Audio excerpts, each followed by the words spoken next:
In the same way that the vast collections of teaching in the Talmud explicate and expand upon the prophetic text of the Torah, the Zohar serves to elaborate on the cryptical visions of Ezekiel and serves as the foundational text for all later recorded mystical wisdom. The Zohar is a trove of collected teachings containing laws, advice, stories, sermons, as well as more visionary passages. The compiler of the Zohar, Rabbi Shimon Bar Yochai, was born during a supremely tragic time in Jewish history, the Great War with Rome that resulted in the destruction of the Holy Temple in Jerusalem. From a young age, he studied in the Academy of Yavne, the leading yeshiva of its time, and he was a pupil of the great Jewish leaders Rabbi Gamliel and Rabbi Yehoshua.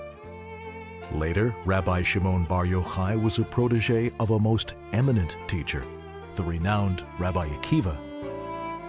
When tragedy befell Rabbi Akiva's yeshiva, and 24,000 of Rabbi Akiva's students perished in a plague, Rabbi Shimon Bar Yochai was one of the 5 surviving students who preserved Rabbi Akiva's teachings in writing.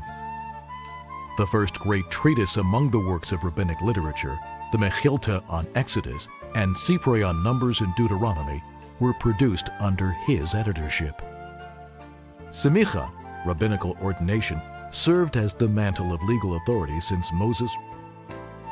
Rabbi Shimon Bar Yochai was not able to receive his rabbinic ordination from Rabbi Akiva because the Romans had made granting Semicha punishable by execution of both teacher and student, as well as all the inhabitants of the city. At great risk, another scholar, Rabbi Yehuda ben Bava, placed himself between 2 mountains far away from any city to grant Semicha to Rabbi Shimon and 4 others. Shortly after, the Romans captured and executed Rabbi Yehuda. Rabbi Shimon faithfully remained by Rabbi Akiva's side and continued to study together secretly even after the Romans imprisoned Rabbi Akiva for the crime of teaching Torah. Rabbi Shimon was among the students to remain with Rabbi Akiva up until the time of his teacher's execution. Once, when sitting together, Rabbi Yehuda praised the Romans for building a magnificent public infrastructure. Rabbi Yossi remained silent, and Rabbi Shimon criticized the government as being self-serving. The authorities declared that Rabbi Yehuda be elevated for his praise, Rabbi Yossi be exiled for his silence, and Rabbi Shimon be killed for his criticism. Rabbi Shimon Bar Yochai and his son Rabbi Elazar hid in a house of learning and later fled to a cave. During the 12 years he spent in the cave, Rabbi Shimon and his son studied the mystical teachings that were to be the basis of the Zohar, the great book of splendor that guides Jewish seekers to this day. It is clear that the Zohar was recorded at a time of great suffering and adversity for the Jewish people. It is not surprising, then, that the Zohar's teachings emphasize that God will never forsake his nation, and that he is with them even in times of suffering. One way to experience this is through prayer, which is a means of directly communicating with God. Rabbi Shimon Bar Yochai taught that whenever 10 Jews gather, especially for prayer, the divine presence rests upon them. Understanding prayer's mystical strength uplifted the people.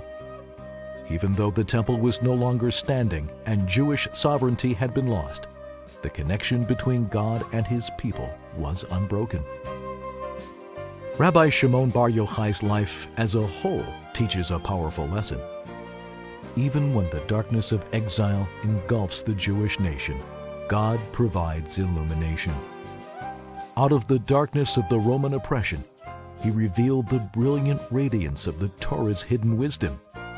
With him, Jewish mysticism brought forth the bloom of a great book, the Zohar, that would inspire an ever-expanding circle of Jews, beginning with great scholars and extending to the heart of the simplest Jew reaching out to God in devout prayer.